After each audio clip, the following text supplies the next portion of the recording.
P external अगर आप लेना चाहते हो तो ऐसे ले लो, या फिर पी गैस अगर आप ऐसे ले लो, तो वो दोनों में से कोई एक बहुत बड़ा नहीं होता है। अगर मान लीजिए ये पी एक्सटर्नल है आपका, या पी ये आपका बाहर से लग रहा है या अंदर से लग रहा है, ये पी गैस है, तो वो दोनों में से कोई बहुत बड़ा नहीं होता, दोनों में बहुत थोड़ा डिफरेंस होता है। याद रखिएगा कि यहाँ पर जो जब बहुत थोड़ा डिफरेंस है, यहाँ पर मैंने आपको बताया कि जो पी एक्सटर्नल है या जो पी गैस है उसमें बहुत बड़ा डिफरेंस नहीं है, बहुत बड़ा डिफरेंस नहीं है, डिफरेंस बहुत बड़ा नहीं है। तो जब डिफरेंस बहुत बड़ा नहीं है तो हम किसी एक को कांस्टेंट नहीं ले सकते, हम किसी भी प्रेशर को कांस्टेंट नहीं ले सकते। मान लीजिए हम एक्सपेंशन पे काम कर रहे हैं, या मान लीजिए हम कॉन्ट्रैक्शन पे काम कर रहे हैं, नीचे से ऊपर जाएगा तो एक्सपेंशन होगा, ऊपर से नीचे आएगा तो कंप्रेशन होगा। जब हम किसी एक को बड़ा नहीं ले सकते, इसका मतलब क्या हुआ? इसका मतलब ये हुआ कि यहाँ पर ये इतना बड़ा नहीं है, इतना लार्ज नहीं है, it's not so large, is not so large, so we can't take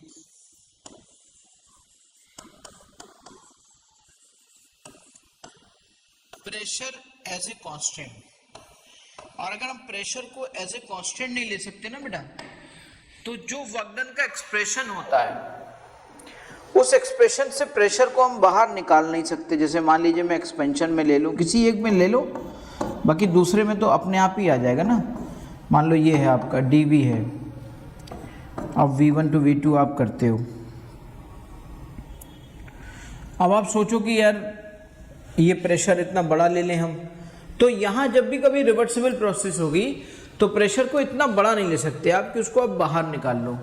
हाँ, अगर यही इरिवर्सिबल प्रोसेस होती तो ऑब्वियसली कहीं ना कहीं से या तो अंदर का प्रेशर बहुत ज़्यादा होता या ऊपर का प्रेशर बहुत ज़्यादा होता, तो एकदम से अचानक से या तो नीचे आता या अचानक से ऊपर जाता, तो कोई एक प्रेशर बड़ा होता। और अगर कोई एक बहुत बड़ा प्रेशर होता है दूसरे के कंपैरिजन में, तो उसी को हम मान लेते हैं कि भाई यही प्रेशर वर्क कर रहा है और यही कांस्टेंट है। तो अब एक ही प्रेशर कांस्टेंट वर्क करता है तो वो प्रेशर कांस्टेंट ले लिया जाता है।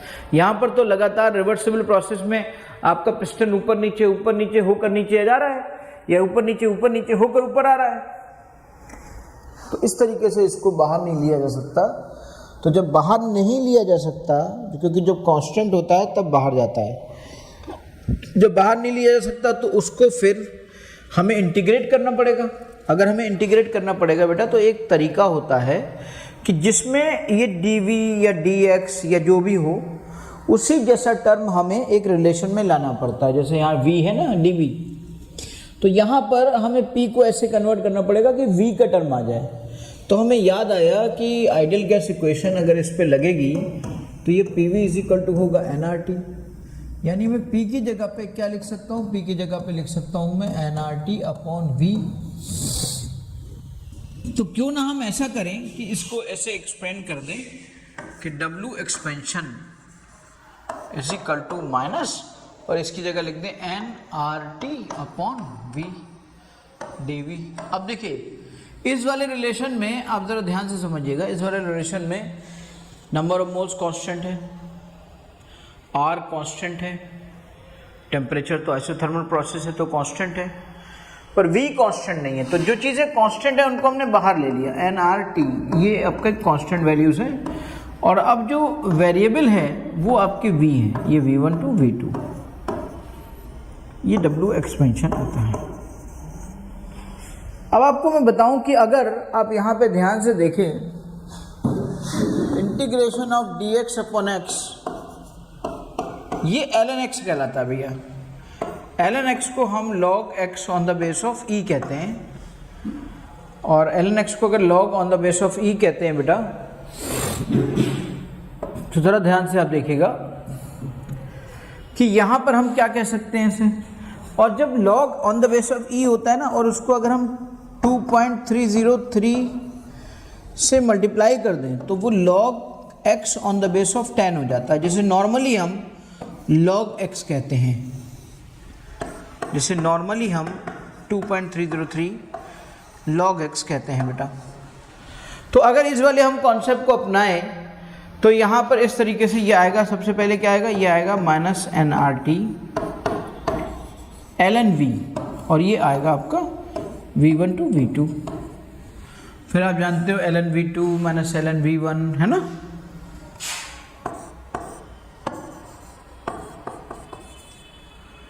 माइनस एन आर टी, ये आ जाएगा आपका l n V2 minus l n V1। फिर आप जानते हो log A minus log B बराबर log A अपॉन B। इस तरह का रिलेशन हम यूज करेंगे और ये आ जाएगा आपका W expansion is equal to minus N R T l n V2 upon V1। अब ln को हम क्या कह सकते हैं, ln हमारा होता है minus N R T log on the base of e. बेटा कभी बार रिलेशन में ये सब भी आ जाता है ना, इसलिए पूरा बताना पड़ता है, नहीं तो सीधे लोग सिर्फ एक्सप्रेशन बता देते हैं। हो सकता है कहीं आपको ऑब्जेक्टिव में ऐसे लिखने को मिल जाए। अब अगर आपका ये आ गया तो इसको आप उसमें कन्वर्ट कर लो, तो ये आपका आ गया 2.303 n R T log on the base of 10, जिसे हम नॉर्मली लॉग कहते हैं। ये आपका V2 अपॉन V1 आ गया बेटा, ये आपका।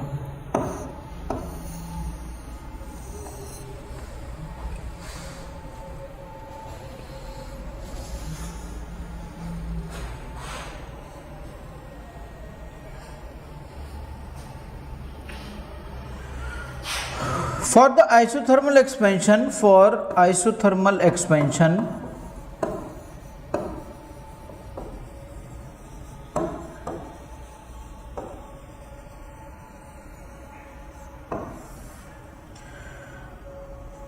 या कंप्रेशन,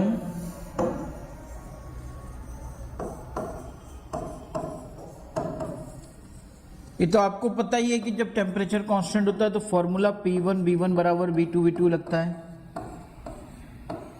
और अगर ऐसा लगता है तो क्या मैं V2 अपॉन V1 की जगह पर P1 अपॉन P2 लिख सकता हूं? ये क्वेश्चन पे डिपेंड करता है। क्वेश्चन में मान लीजिए वॉल्यूम ना देकर वो प्रेशर दे दे। अगर वो प्रेशर दे दे तो W expansion will be is equal to minus 2.303 nRT log P1 upon P2, जिसे हम सिंपली लॉग कहते हैं। ये आपका आ जाएगा बेटा।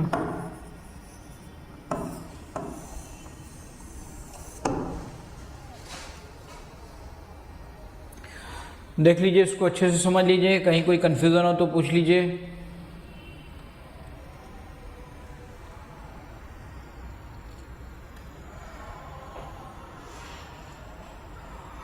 अब यहां पर अगर ये एक्सपेंशन की जगह मैं कंप्रेशन ले लूं, एक्सपेंशन ले दूं, या मैं कह दूं बाई सिस्टम, दोनों बातें एक ही हैं। अब दूसरी बात मैं लिख दूं W कंप्रेशन, या मैं कह दूं ऑन सिस्टम, तो दोनों बातें एक ही हैं। तो that will be is equal two plus 2.303 nRT log V2 upon V1, और ये आप क्या आ जाएगा plus 2.303 nRT log P1 upon P2। तो ये आप समझो, चाहे आप ऐसे लिखना चाहो, आप ऐसे लिखना चाहो, और इतना लंबा चौड़ा क्यों निकालोगे, एक ही याद रखो, फिर साइन कन्वेंशन अपना बदल लेना। तो ये सब तरीके हैं बेटा जिनका यूज़ आप अपने क्वेश्चंस के अंदर, कैलकुलेशंस के अंदर करोगे। रिवर्सिबल याद रखिएगा, ये फॉर्मूला किसके लिए? ये फॉर्मूला है रिवर्सिबल आइसोथर्मल एक्सपेंशन के लिए। W ये किसके लिए है? ये W है रिवर्सिबल आइसोथर्मल एक्सपेंशन के लिए। अब अगर सवाल उठता है कि ये रिवर्सिबल एक्सपेंशन नहीं है, ये रिवर्सिबल एक्सपेंशन है, अंदर से गैस का प्रेशर एकदम से ज़्यादा हो गया, या अंदर से ऊपर, या ऊपर से एक्सटर्नल प्रेशर ज़्यादा हो गया, तो उस कंडीशन में एकदम से पिस्टन या तो नीचे आएगा या एकदम से पिस्टन ऊपर जाएगा। तो अगर जब एक ही डायरेक्शन में मूवमेंट होता है ना तो उसे इररिवर्सिबल कहते हैं। यहाँ पर हम बात कर सकते हैं इररिवर्सिबल की।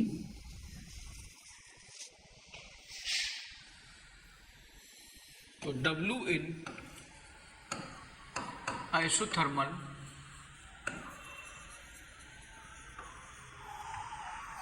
irreversible expansion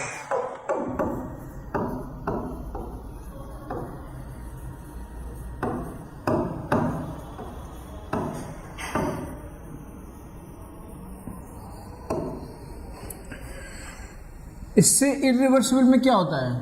इररिवर्सिबल में ये होता है कि P external is greater than P gas for compression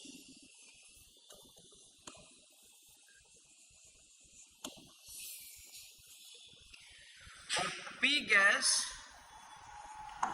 is greater than P external for expansion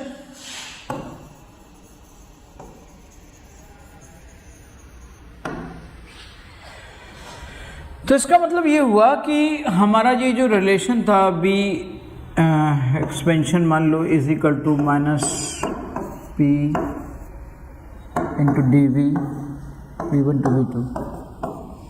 तो हम अगर एक्सपेंशन की बात कर रहे हैं तो एक्सपेंशन की अगर हम बात कर रहे हैं तो गैस का प्रेशर बहुत ज़्यादा होगा, तो उसको हम कांस्टेंट ले लेते हैं, इसको हम टेकन एज ए कांस्टेंट। इसका मतलब ये जब बहुत बड़ा है दूसरे के कंपैरिजन में तो it is taken as constant taken.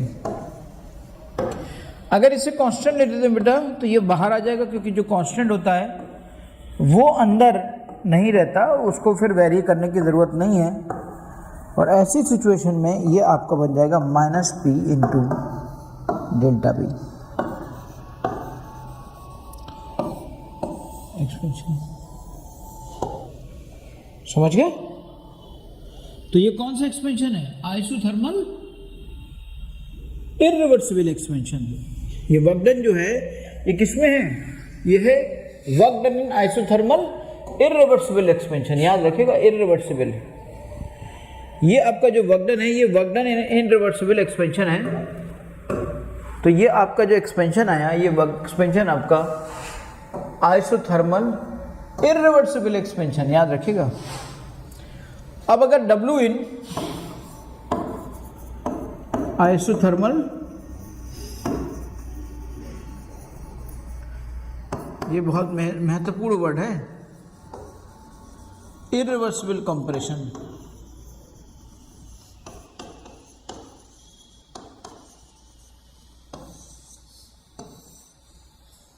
Irreversible compression. Irreversible compression का मतलब क्या हुआ कि वर्क डन इन एक कंप्रेशन की बात आ जाए और वो भी इररिवर्सिबल।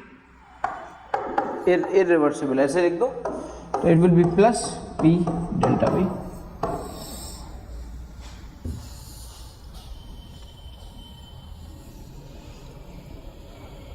तो मुझे लगता है ये कॉन्सेप्ट आपका क्लियर हो गया होगा कि रिवर्सिबल और इररिवर्सिबल अलग अलग वर्क डन होते हैं और इन चीज़ों को समझना आपके लिए आसान हो जाएगा।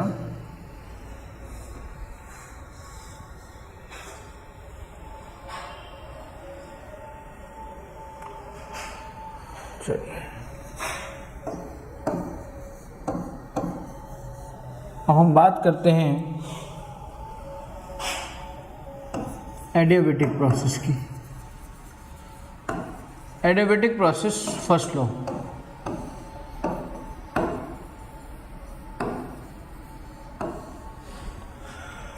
एडियाबेटिक प्रोसेस में क्या प्रॉब्लम है? एडियाबेटिक प्रोसेस का मतलब है Q is equal to 0, neither heat given nor taken. Neither heat given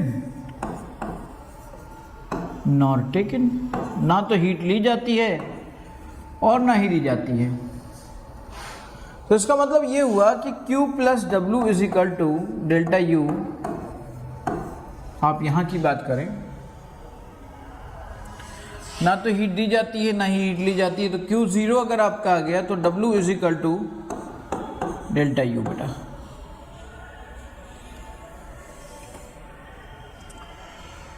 आप समझो जरा, यहां पर W equal to delta U आ गया। इसका मतलब ये हुआ कि इस प्रोसेस में जो फर्स्ट लॉ पे आप लगा रहे हो, ये निष्कर्ष निकलता है कि जो भी वर्क डन करोगे वो इंटरनल एनर्जी के चेंज के काम में आएगा, या जो इंटरनल एनर्जी का चेंज होगा वही एडियाबेटिक प्रोसेस में वर्क डन होगा। और याद रखिएगा, this is basically work done in adiabatic reversible process. अभी हम बात कर रहे हैं work done adiabatic reversible process, और उसके लिए ये कॉन्सेप्ट आया है कि W इज इक्वल टू आपका आ गया, ये रिवर्सिबल के लिए है तो W इज इक्वल टू आपका डेल्टा U आ गया। ये रिवर्सिबल के लिए नहीं है, इरिवर्सिबल के लिए तो वही आएगा जो पहले बात समझा था मैंने। इस चीज को इसमें समझिए, क्योंकि डेल्टा U में भी इंटीग्रेशन है वहां पर भी मौजूद।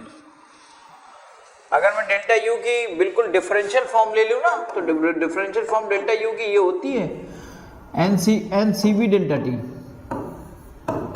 And DU is equal to NCV DT।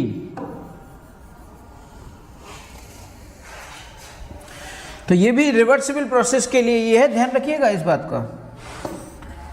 So this will be is equal to NCV delta T। अब एक्सपेंशन है या कॉन्ट्रैक्शन है, वो तो आप अपने हिसाब से उसका साइन कन्वर्ट कर लीजिएगा, इसमें लगा दीजिएगा केमिस्ट्री वाला concept, NCV T2 minus T1। अब इसको मैंने बदल दिया, इसको मैंने लिख दिया R अपॉन गामा माइनस 1।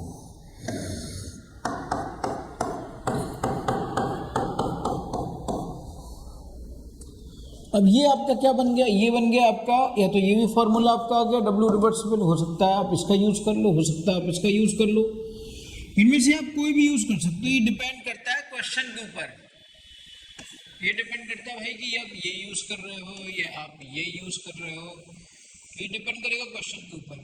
इसको मैं थोड़ा सा और बदल सकता हूँ, ये NR है, इसको मैं लिख दूं NR T2 minus NR T1 upon gamma minus 1। तो ये मेरा बन जाएगा P2V2 माइनस P1V1। याद आया, PV is equal to NRT, तो P1V1 बराबर NRT1। तो ये आपका आ गया गामा माइनस 1, ये भी आ गया। अब यहां पर अगर ये एक्सपेंशन है तो यहां पे माइनस ले लेना, और अगर ये कंप्रेशन है तो यहां पे प्लस ले लेना। तो जो ये माइनस है, अगर ये एक्सपेंशन है तो ये माइनस ले लेना, और अगर ये कंप्रेशन है तो ये प्लस ले लेना। ठीक है बेटा, उसी हिसाब से यहां पर चेंज हो जाएगा, उसी हिसाब से जैसे कंप्रेशन अगर आपने एक्सपेंशन ले लिया तो यहां माइनस आ जाएगा, माइनस आ जाएगा तो ये P1V1 minus P2V2 upon gamma minus 1 हो जाएगा। अगर ऊपर वाले को नहीं चेंज करना चाहते हो, नीचे वाले को चेंज करना चाहते हो, तो 1 माइनस गामा हो जाएगा। तो उसके लिए परेशान मत होना, वो साइन की वजह से सब कुछ हो रहा है। तो ये था आपका एडियाबेटिक प्रोसेस, उसमें फर्स्ट लॉ में क्या कैसे फॉलो करेगा, उसका क्या रिजल्ट बन रहा है, और वर्क डन इन एडियाबेटिक रिवर्सिबल प्रोसेस। अब मैं बात करता हूं वर्क डन इन adiabatic irreversible process. Work done इन adiabatic irreversible process, irreversible process. देखिए यहां पर बेटा, चाहे आपका याद रखिएगा हमेशा एक बात को, कि जो वर्क डन होता है उसकी डेफिनेशन, चाहे वो दुनिया का किसी भी तरीके का हो, चाहे रिवर्सिबल हो चाहे रिवर्सिबल हो, उसकी जनरल डेफिनेशन यही होती है। और जो वो वहां से निकल के आया था ना, वो भी यहीं से निकल के आया था, पर वो एक रिलेशन को मैंने शॉर्ट करने के लिए उसको आगे और नहीं फर्दर एक्सप्लेन किया। इस बात को समझो। तो यहां पर हम जैसा कि जानते हैं कि इरिवर्सिबल प्रोसेस में प्रेशर स्टेकन एज ए कांस्टेंट, क्योंकि बहुत बड़ा प्रेशर ले लिया जाता है, या तो अंदर से ज़्यादा ले लिया जाता है या बाहर से भी ज़्यादा ले लिया जाता है, कि प्रोसेस ऐसे ऐसे ना चले, वो खटाक से नीचे आ जाए या खटाक से ऊपर चला जाए। तो इस तरीके से आपका W irreversible will be is equal to, ये एक्सपेंशन है, इरिवर्सिबल एक्सपेंशन माइनस P, और this is your delta V। तो अगर इरिवर्सिबल एक्सपेंशन का फॉर्मूला आपको देखना है तो ये आ जाएगा, इरिवर्सिबल कंप्रेशन का फॉर्मूला देखना है तो वो आ जाएगा। वो आप पे डिपेंड करता है कि आप उसे कैसे फॉलो करते हो। इसका मतलब अब आपने समझा, एडियाबेटिक प्रोसेस में आप इस बात को समझ चुके हैं कि भाई एडियाबेटिक प्रोसेस में अगर देखा जाए तो एडियाबेटिक इरिवर्सिबल प्रोसेस में वर्क डन क्या होगा और एडियाबेटिक रिवर्सिबल प्रोसेस में वर्क डन क्या होगा। ये जितनी भी चीज़ें आप सीख रहे हो ना, ये आपके फिजिक्स में भी बहुत काम आएंगी।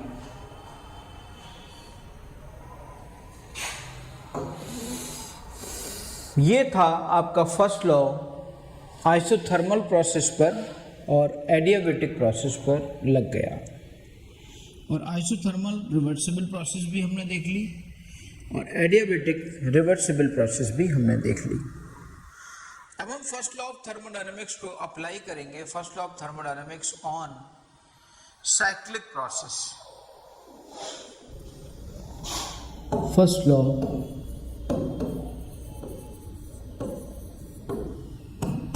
of thermodynamics on cyclic process।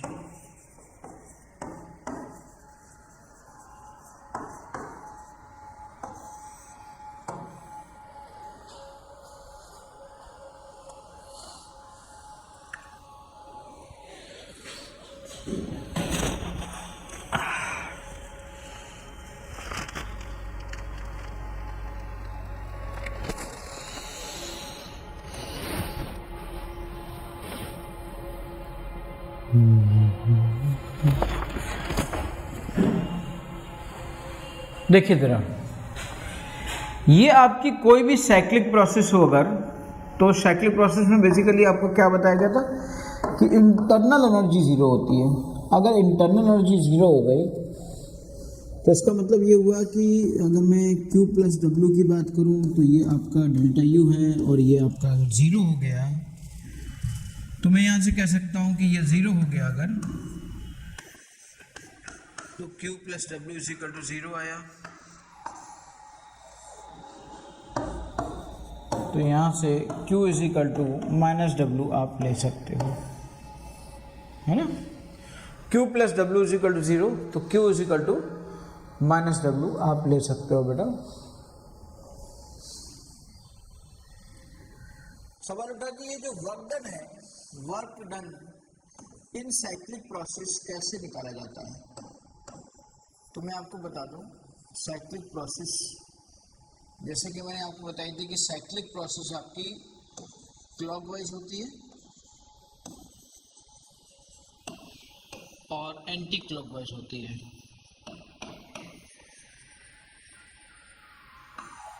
याद रखिएगा एक बात को कि यहाँ पर क्लॉकवाइज प्रोसेस एक्सपेंशन को रिप्रेजेंट कर रही है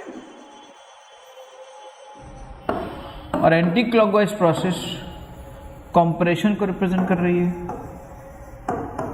और एक्सपेंशन के केस में जो वर्क डन होता है वो फिजिक्स में पॉजिटिव होता है और केमिस्ट्री में नेगेटिव होता है। फिजिक्स में इसमें नेगेटिव होता है और केमिस्ट्री में पॉजिटिव होता है। यानी आप ये कह सकते हो कि अगर वर्क डन इन cyclic process clockwise cyclic process है तो उसका वर्क डन आप नेगेटिव लेना, और एंटी क्लॉकवाइज अगर साइक्लिक प्रोसेस है तो उसका वर्क डन पॉजिटिव लेना। तो मैंने आपको एक एक चीज़ को खोल दिया कि भाई वहाँ पे क्लॉकवाइज होता है, एंटी क्लॉकवाइज होता है। क्लॉकवाइज को एक्सपेंशन के एंगल से लिया जाता है और एंटी क्लॉकवाइज को कंप्रेशन के एंगल से। प्रोसेस अगर कंप्रेस, फाइनली क्या हो रहा है, फाइनली कंप्रेशन हो रहा है तो प्रोसेस कंप्रेशन की हो गई। फाइनली क्या हो रहा है, फाइनली एक्सपेंशन होना है तो प्रोसेस एक्सपेंशन की हो गई। तो यहाँ पर हम जो ये देख रहे हैं ये एक्सपेंशन है, ये कंप्रेशन है, ये आपका पॉजिटिव आ रहा है, ये आपका नेगेटिव आ रहा है, इस तरीके से देखते हैं। क्लॉकवाइज में आपका ये आ रहा है और एंटी क्लॉकवाइज में आपका ये आ रहा है। सवाल उठा कि सर साइक्लिक प्रोसेस में वर्क डन क्या होता है। तो मैंने कहा वर्क डन का जब मैं आपको कॉन्सेप्ट दे रहा था तब भी मैंने आपको ये बात बोली थी कि वर्क डन के कॉन्सेप्ट में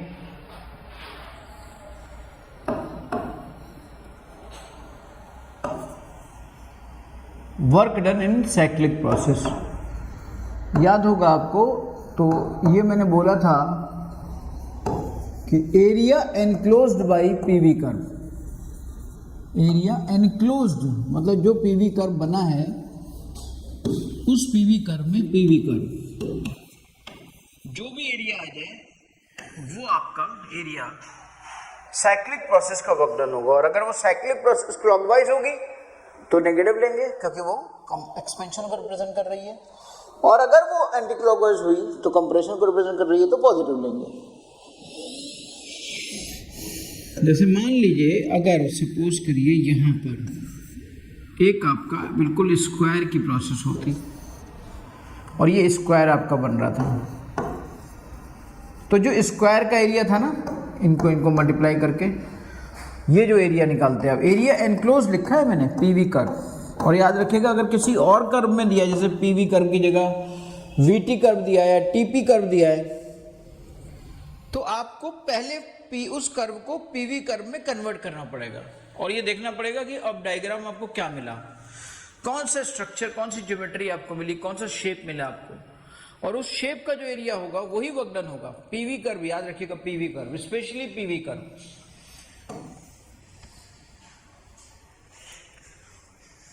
अगर यहां पर आपका ये सपोज करिए ये आपका किसी प्रोसेस के दौरान ये आपका रेक्टेंगल आया, तो आप रेक्टेंगल का एरिया निकालिए।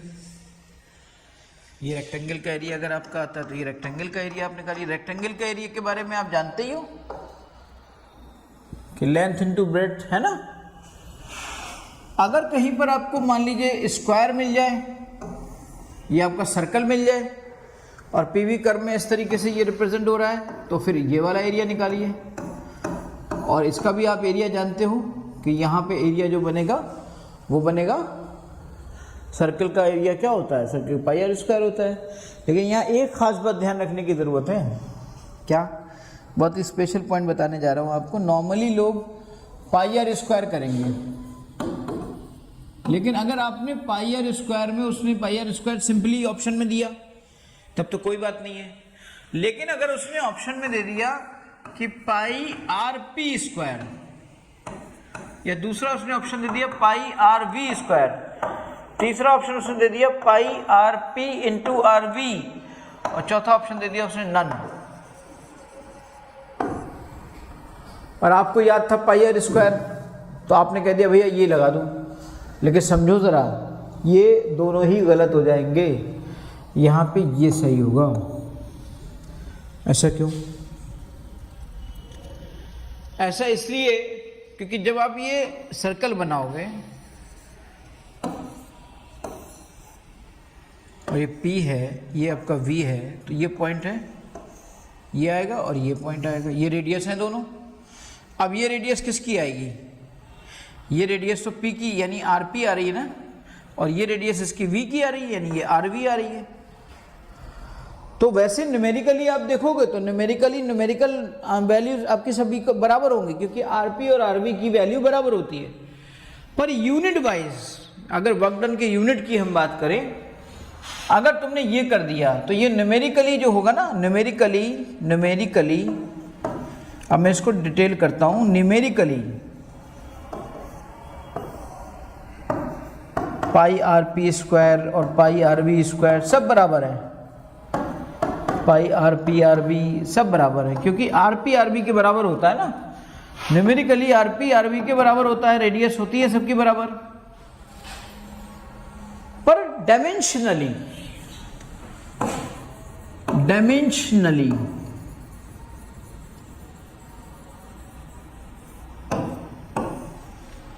पाई आर पी स्क्वायर गलत है, पाई आर वी स्क्वायर गलत है, पाई आर बी सही है।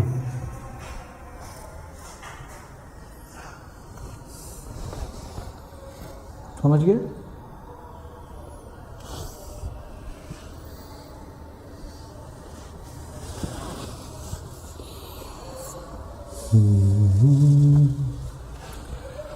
अब यहां पर हम देखते हैं एक बात को और कि भाई अगर मान लीजिए आपका ये आप देख लेते हो और इसमें एक ट्रेपेजियम आ जाता है, तो ये दो रेक्टेंगल हो गए, दो ट्रायंगल हो गए और एक रेक्टेंगल हो गया। तो इन टोटल एरिया आपको ये निकालना है। अब आप जो भी उसकी ज्योमेट्री बनती है उसके हिसाब से कर लो। मान लीजिए कहीं पर ऐसे आ गया,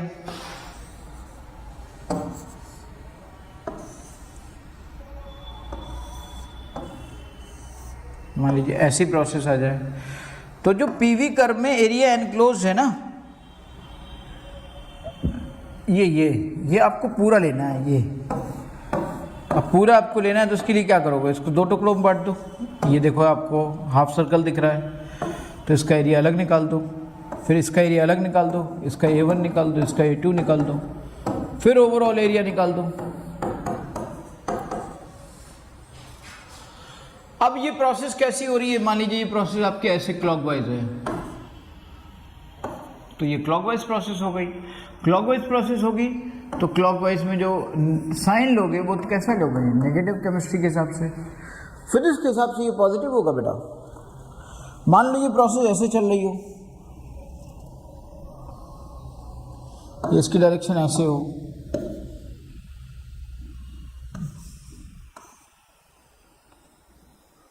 है ना, मान लो इसकी डायरेक्शन ऐसे हो, तो अगर ऐसी डायरेक्शन है तो इसका मतलब ये एंटी क्लॉकवाइज है, और अगर एंटी क्लॉकवाइज है तो फिर ये पॉजिटिव लिया जाएगा।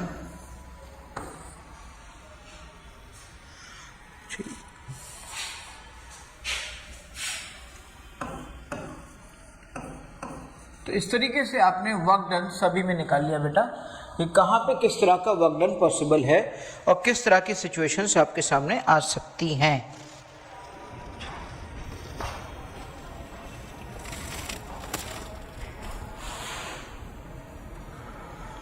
चीजें क्लियर हो गई यहां तक? चलिए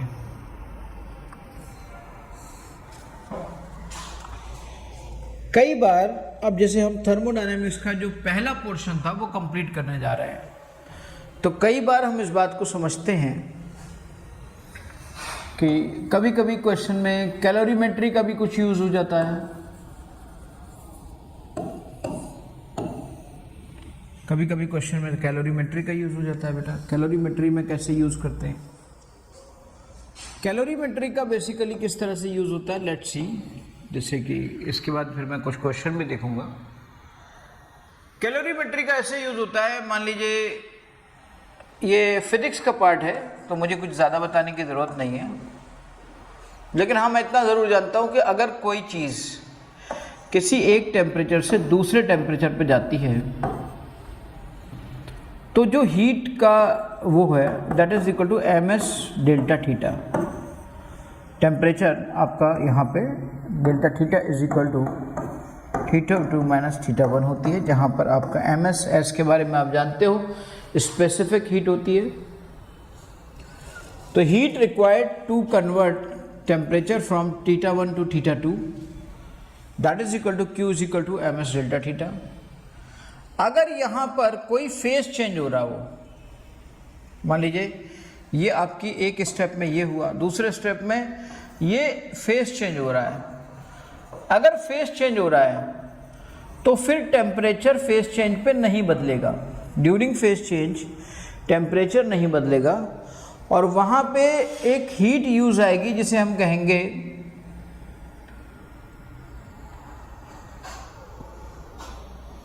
लेटेंट हीट। और अगर उसमें से L से रिप्रेजेंट करूँ तो Q जो यहाँ पर हमें लेना होगा that is equal to will be Q is equal to ml। जितना मास चेंज हो रहा है उस हीट के बराबर होगा, क्योंकि जो लेटेंट हीट डिफाइन की जाएगी वो पर ग्राम पे डिफाइन की जाएगी। अच्छा, कैलोरीमेट्री जैसे वर्ड यूज किया गया, ज़्यादातर वर्क डन को इस्तेमाल हम किस में करते हैं, क्यों इसका इस्तेमाल कहाँ से होगा। फिर यहाँ फेज चेंज होने के बाद फिर वो θ1 से θ3 चला गया तो फिर यहाँ पर ms θ3 माइनस θ2 होगा। तो यहाँ की हीट आपकी अलग होगी, Q3 होगी, ये आपकी Q1 होगी, ये आपकी Q2 होगी, ये आपकी Q3 होगी। इस तरीके से काफ़ी चीज़ें आप कैलकुलेट कर सकते हो। टोटल हीट बराबर आपका क्या हो जाएगा, अब Q टोटल कुछ वो देगा, उसके बाद आप कह दोगे Q1 plus Q2 plus Q3 और उस चीज़ को अप्लाई कर दोगे, उससे जो वेरिएबल होगा वो निकाल लोगे आप। तो आमतौर पे मैं इसको बहुत डिटेल में आपको नहीं बता रहा हूँ क्योंकि केमिस्ट्री का पार्ट नहीं है, लेकिन कभी कभी केमिस्ट्री में भी कहीं कहीं पर आ जाता है, इसलिए थोड़ी सी इंट्रोडक्टरी नॉलेज दे रहा हूँ आपको कि ऐसा सब होता है। फिजिक्स में आपने सब पढ़ा होगा। सवाल उठा कि भाई अगर कैलोरीमेट्री का मसला क्या है, मसला ये कुछ नहीं है बल्कि ये है कि जो वर्क डन होता है वो वर्क डन बेसिकली जूल में होता है। वर्क डन बेसिकली क्या होता है, उसकी यूनिट जूल होती है।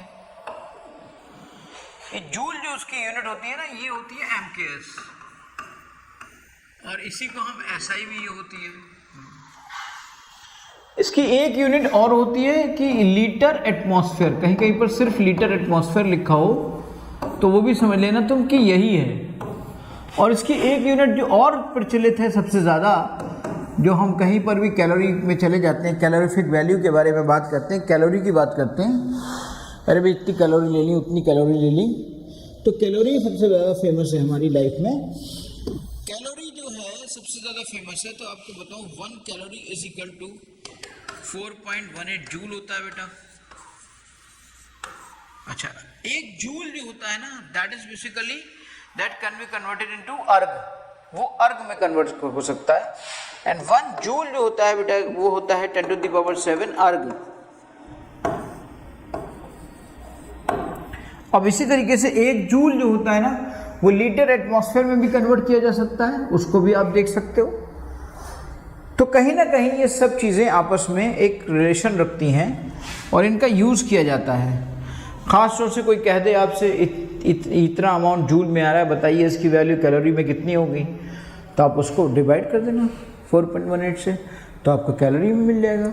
अगर वो कह दे आपसे कि भाई कैलोरी में आ रहा है, जूल में कितना होगा, अर्ग में कितना होगा, इसमें कितना होगा, उतना कितना होगा, तो निकाल सकते हो इजीली, कोई ऐसा मैटर नहीं है। अगर कोई मुझसे कहे कि सर लीटर एटमॉस्फेयर के अलावा क्या कोई और दूसरा तरीका भी है, तो मैं कहूँगा हो सकता है भाई, हो सकता है। कैसे, क्या हो सकता है? तो मैं कहूँगा कि अगर मैं वर्क डन की बात करूँ तो वर्क डन MKS में जूल के अलावा न्यूटन मीटर भी कहा जा सकता है। आपको याद होगा W = F×X, F न्यूटन और X मीटर।